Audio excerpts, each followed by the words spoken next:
미국의 중국 때려잡기 바로 이제부터다.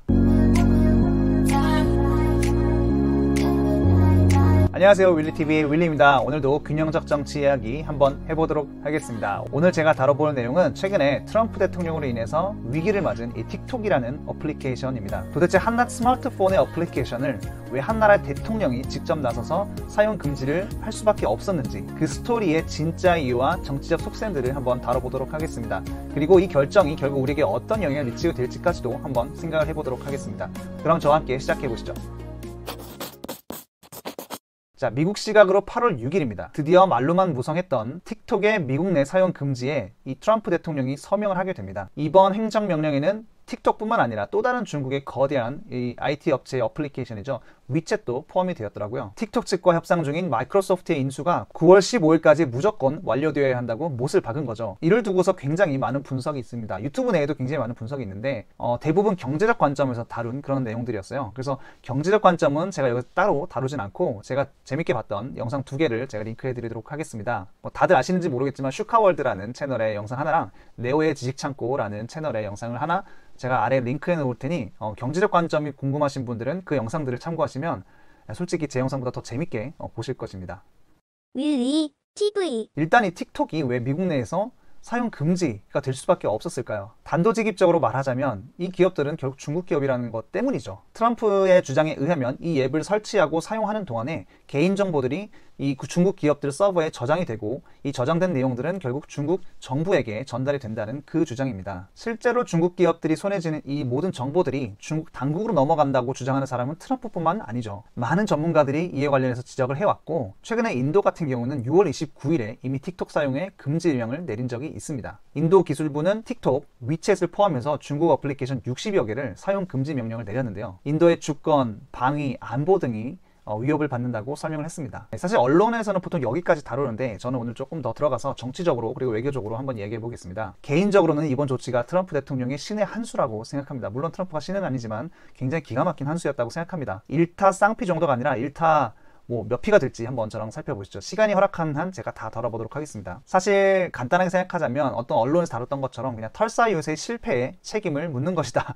라고 생각할 수도 있겠죠. 그와 관련된 영상은 제가 이전에 한번 만들어 놓은 것이 있는데 제가 우측 상단에 링크를 걸어 놓을 테니 아직 못 보신 분들은 한번 봐주시고요. 분석을 시작해 보도록 하겠습니다. 첫 번째로 이 틱톡 사용을 통해서 트럼프가 얻고자 했던 것이 무엇인가? 첫째는 이 민주당 지지층을 흔들기였는데 타겟은 바로 실리콘밸리였습니다. 이게 무슨 말이냐? 현재 미국에서 가장 핫한 중국의 SNS 회사 2곳을 제재하면서 미국의 IT 산업을 중국 기업들의 도전으로부터 보호를 했다고 볼 수 있죠. 이는 비단 틱톡이나 위챗뿐만 아니라 미래에 도전할 이 중국 IT 기업들에게도 미리 브레이크를 걸음으로써 현재 미국을 장악하고 있는 마이크로소프트, 페이스북, 아마존, 구글 등의 미국 메이드 인 아메리카 IT 기업들을 지켜줬다라고 평가할 수 있겠죠. 사실 이 IT 기업들은 땡큐 트럼프 해야 됩니다. 근데 잘 아시다시피 기본적으로 실리콘밸리의 IT 기업들은 민주당의 지지자들이 많습니다. 그들의 마음을 돌리기 위해서 트럼프는 이런 메시지를 보냈던 것 같아요. 내가 재선이 되면 당분간 미국 IT 시장은 내가 보호하겠다, 이런 시그널을 줬다고 볼 수 있죠.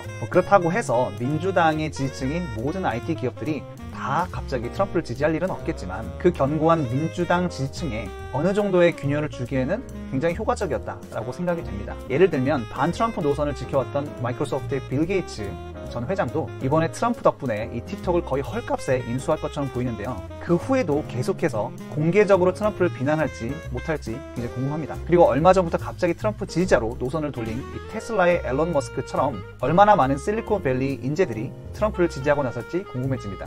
두 번째 효과도 바로 민주당의 지지층을 흔들어 놓기였는데 이번에 그 대상은 10대에서 20대 젊은 층을 타겟으로 했다고 볼 수 있습니다. 자, 일단 이 트럼프는 틱톡을 건들면서 중국 기업들이 미국인들의 정보를 빼돌려서 중국 정부에게 전달하고 있다 하면서 중국의 적국의 이미지를 강력하게 심어주고 있습니다. 이미 3, 4년 전부터 이 화웨이라는 기업을 같은 보안상의 문제로 미국 진출을 막았죠. 최근에는 휴스턴 주재의 중국 총영사관을 폐쇄시키면서 같은 노선을 이어가고 있습니다. 결국에 중국 정부와 중국 기업들을 미국인들의 개인정보를 모두 빼가는 악의 축으로 만드는 과정에서 총영사관 폐쇄는 미국의 30대에서 60대 정도 되는 그런 유권자들을 겨냥한 것이었다면 이 틱톡은 10대와 20대들을 겨냥한 조치라고 볼 수 있습니다.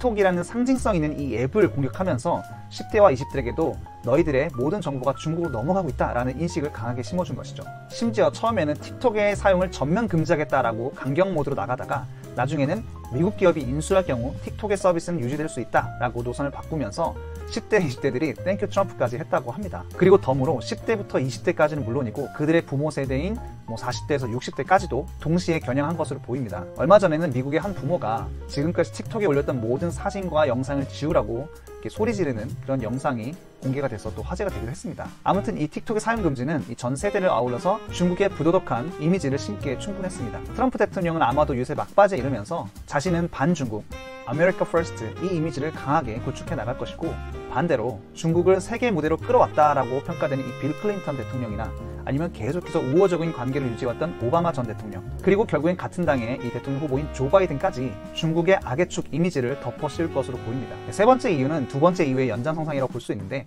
중국에게 이렇게 악의 축 이미지를 강하게 씌우는 것은 결국에는 미국의 코로나 사태를 자신의 책임이 아닌 중국의 잘못으로 포장시키기에 정말 중요한 정치적 작업이라고 볼 수 있습니다. 사실 코로나가 터지기 전까지만 해도 이 트럼프의 지지율을 보면은 재선이 정말 쉽겠다라고 예상을 했었는데요. 하지만 지금 현재 트럼프의 발목을 강력하게 잡고 있는 것은 바로 이 코로나 사태입니다. 세계 최고 감염자 숫자와 천문학적인 경제적 손실들, 이 모든 책임을 자기가 안지 않고 누군가에게 떠맡길 수 있다면 바로 중국은 최고의 대상인 것이죠. 사실 트럼프 주장에는 반은 맞고 반은 틀리는데 맞는 부분도 있습니다. 예를 들면 중국은 초기에 이 코로나 문제를 WHO에 정식 보고를 하지 않았죠. 그리고 중국은 중국인들의 외국 여행을 막지 않았습니다. 오히려 중국인들의 입국을 금지하려고 하는 국가들을 외교적으로 굉장히 압박을 했습니다. 우리나라도 그런 피해를 받은 국가들 중 하나죠. 그렇기 때문에 대선 앞둔 토론회에서 조 바이든과 언론이 끈질기게 이 트럼프의 코로나 사태의 대처에 대해서 추궁할 때 자신의 아킬레스건인 이 코로나 사태를 모면하기 위해서 중국은 최고의 공격 대상인 것입니다. 그래서 중국의 악의 축 이미지 심기, 이 이미지 메이킹은 대선을 앞둔 현재로서 트럼프에게 너무나 중요한 정치적 작업이라고 하지 않을 수 없죠.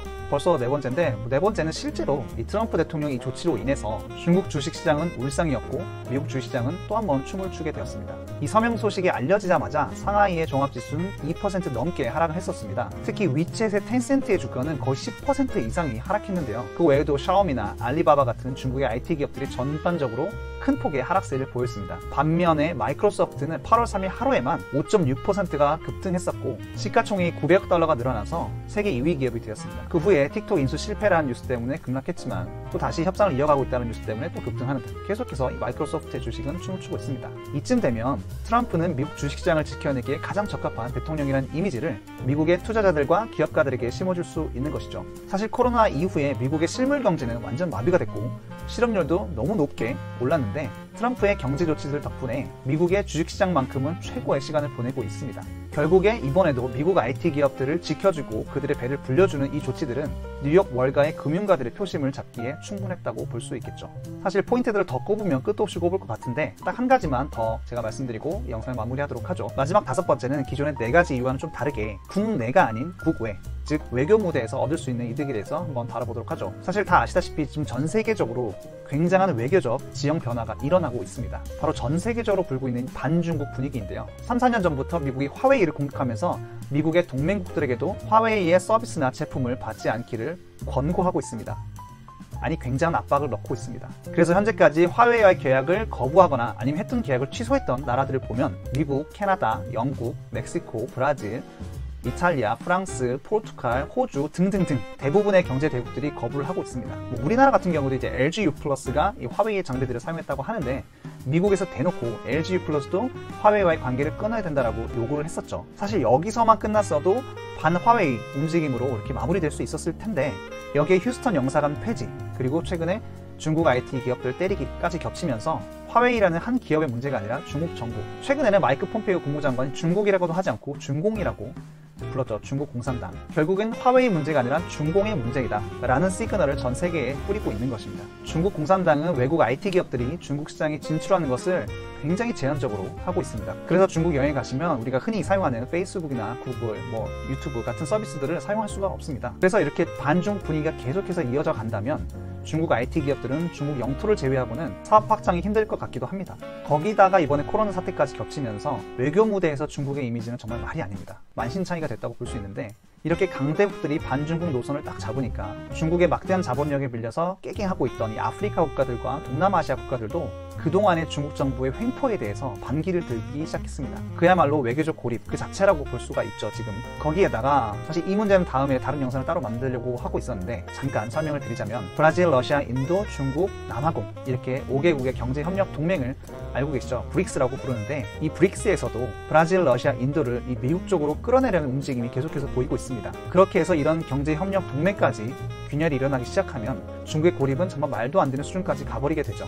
세계 재패를 꿈꿨던 중국에게 정말 체면이 말도 안 되게 구겨질 뿐만 아니라 심각한 국가적 위기까지 맞을 것으로 예상이 됩니다. 지난달에 마이크 폼페이오 국무장관이 이런 발언을 했었는데요. 중국 공산당 정권을 미국이 직접 교체하겠다라고 했던 것이 그냥 지나가는 소리는 아니었던 것으로 저는 평가가 됩니다. 솔직히 이 발언은 외교적 선을 굉장히 넘은 발언이라고 볼 수 있죠. 중국도 즉각적으로 이 발언에 반발했습니다. 아무튼 이런 전체적인 맥락에서 이번에 중국 IT 기업들의 제재를 이해하시게 된다면 단순히 틱톡이 마이크로소프트에 인수된다 뭐 이런 뉴스를 넘어서 앞으로 미중 간에 그리고 전 세계에 어떤 그림이 그려질지 한번 예상이 가능하겠죠. 한마디로 표현하자면 미국의 중국 때려잡기 바로 이제부터다 라고 말씀드릴 수 있을 것 같습니다. 그래서 오늘 틱톡의 사태를 정리를 해보자면 국내적으로는 자신의 지지층인 증권가와 40, 50대, 비지지층인 실리콘밸리 IT 기업들 그리고 10대와 20대 젊은 층들을 동시에 겨냥했다고 볼 수가 있습니다. 외교적으로 해석을 하자면 중국의 고립 현상을 더욱더 강화시켜가는 흐름, 그 흐름 속에서 이해하시면 될 것 같습니다. 그야말로 이번 조치는